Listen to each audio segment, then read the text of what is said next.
Bienvenue dans cette vidéo. Aujourd'hui, je vous parle de l'enfant à comportement tyrannique. Je suis Anaïs Severt, je suis thérapeute, coach parental, formatrice. Bienvenue sur cette chaîne sur laquelle vous aurez plein de vidéos sur l'éducation, la parentalité. Donc abonnez-vous, je publie à peu près une vidéo par semaine avec des conseils pour les parents, mais aussi pour les professionnels afin de mieux accompagner les enfants. Alors aujourd'hui, j'avais envie de vous parler de l'enfant à comportement tyrannique. C'est quelque chose dont on parle de plus en plus aujourd'hui. Malheureusement, il y a encore peu de personnes et de services qui sont formés pour accompagner les parents d'enfants à comportement tyrannique. Et j'ai eu la chance de me former pas plus tard qu'il y a 15 jours à une approche dont je vous parlerai dans une prochaine vidéo. Mais donc aujourd'hui, simplement, je voulais évoquer avec vous ce sujet de l'enfant à comportement tyrannique et vous dire un petit peu ce que ça recouvre, parce que c'est vrai que des fois on entend ce terme sans savoir forcément à quoi ça fait référence. Alors, on parle de comportement tyrannique chez l'enfant lorsque il y a un système familial dans lequel la hiérarchie familiale, entre guillemets, si on peut dire, est inversée. Okay, c'est-à-dire que ce ne sont plus vraiment les parents qui décident dans ces familles-là, c'est l'enfant.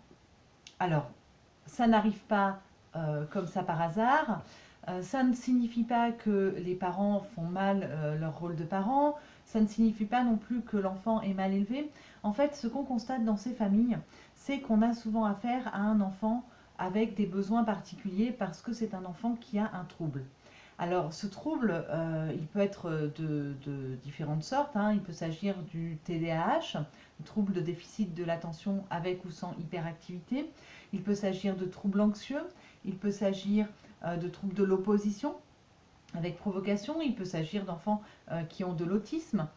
Donc, c'est un enfant avec des particularités. Ça peut être aussi des enfants qui ont une hypersensibilité ou un haut potentiel, ou des enfants qui ont une pathologie physique ou une maladie génétique, enfin des enfants qui ont des besoins particuliers. Et donc, bon, c'est pas parce qu'on a des besoins particuliers ou une pathologie que forcément on a des comportements tyranniques, mais souvent ce sont des enfants qui ont des difficultés à réguler leurs émotions. Alors, chez tous les enfants, les émotions, ce n'est pas facile à réguler puisque le cerveau n'est pas encore mature, mais chez ces enfants-là, il peut y avoir des crises très importantes de colère. Et souvent, dans les enfants à comportement tyrannique, on retrouve des crises de violence, hein, ou de l'opposition, de la provocation, avec jeter des objets, taper les parents. Voilà, il va y avoir, on va être au-delà de la crise de colère, on va être dans des passages à l'acte violents, ok, y compris à un âge où ce genre de choses n'arrive normalement plus. Donc voilà, donc petit à petit, les parents en fait vont avoir peur de l'enfant, peur en tout cas de leur réaction. Il peut y avoir aussi des enfants qui se mettent en danger ou qui fuguent.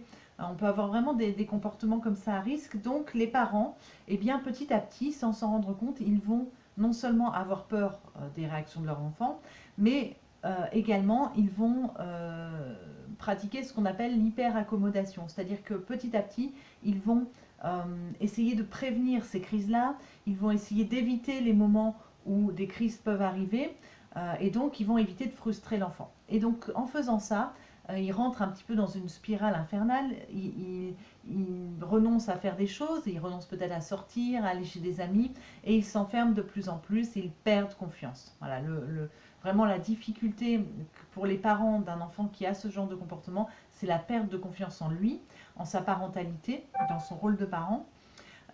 Donc réellement, l'enfant finalement a pris le pouvoir, ce qui le conduit à être de plus en plus insécure lui-même, et donc la situation ne fait que s'aggraver. Alors c'est important d'en parler parce que bien souvent les parents ressentent beaucoup de honte par rapport à leur situation et ils n'osent pas en parler.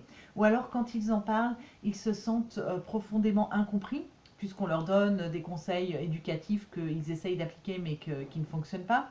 Et ils se sentent vraiment mal, tout simplement mal, et ça peut les conduire à s'isoler encore plus, à couper les ponts avec leur famille, leurs amis, parce qu'ils se sentent incompris, parce qu'ils ont honte.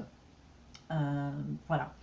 Donc voilà, le comportement tyrannique chez l'enfant, ça n'est pas une fatalité, ça n'est pas comment dire un problème, ça n'est pas un problème de mauvaise éducation. Par contre, effectivement, il y a souvent dans ces familles-là un système qui va renforcer les comportements tyranniques, qui risque et notamment dans les escalades de violence, hein, parce que quand un enfant est violent par rapport à ses parents, bah, malheureusement, ça peut amener de la violence aussi chez les parents.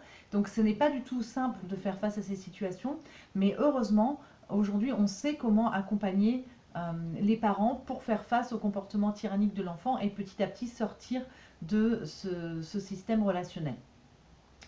Donc voilà ce que je voulais vous dire aujourd'hui. Donc le comportement tyrannique chez l'enfant, cette vidéo elle vise à ce que vous puissiez le repérer. Peut-être que vous êtes concerné, peut-être que vous connaissez quelqu'un qui pourrait être concerné.